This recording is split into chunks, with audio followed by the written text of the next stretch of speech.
Sure. So I'm the only child of two community organizers who met at the Logan Square Boys and Girls Club in the 70s.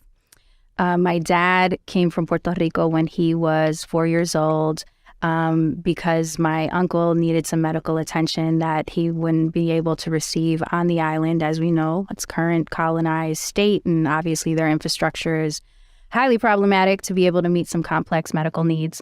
But the point is that the family came and settled in Lathrop homes, public housing on the northwest side of Chicago. And so part of my origin story is that public housing, really understanding the importance of it and the community that was built there in the 50s and beyond. But when my dad met my mom, who was Italian, at the Logan Square Boys and Girls Club, they both started off as youth workers. My mom taught photography. My dad ran the open gym.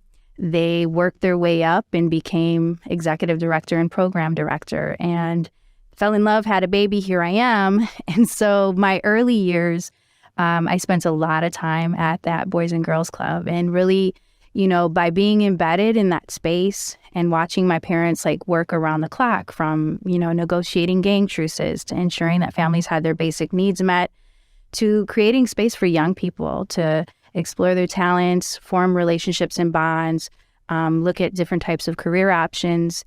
It was really about community as family. We show up for each other. There's a sense of social responsibility that you have. And, something that was really kind of transformational in my early experiences was that when I was about 7, my mom became suddenly physically disabled. And definitely transformational for our family in terms of learned a lot about. She spent 6 months in the hospital. She had a lot of physical therapy. She uses a wheelchair now. So that brought another lens around disability and access. But that same community that my family poured into us. And when that happened, rallied around us well before crowdfunding happened.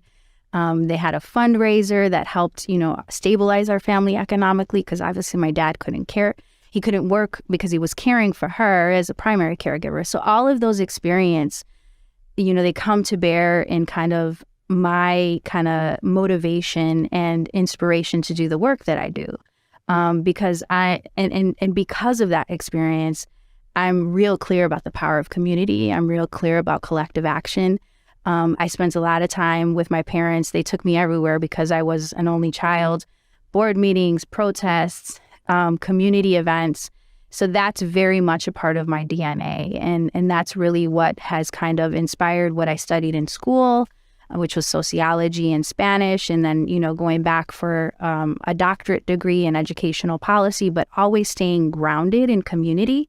Because even when I was working on my graduate degree, I knew I wasn't going to go the faculty route. I just wanted to get the skills, the experience to bring it back to community, to really be able to address some of the root causes of the challenges our community faces, but then also to provide a spotlight and a platform to lift up the amazing work that happens in community. We talked about just the challenges of juggling so much work, you as a state senator and soon to be deputy chief of staff, and even before that. And you're also a parent. You mentioned you have 2 children. Yes. You're married.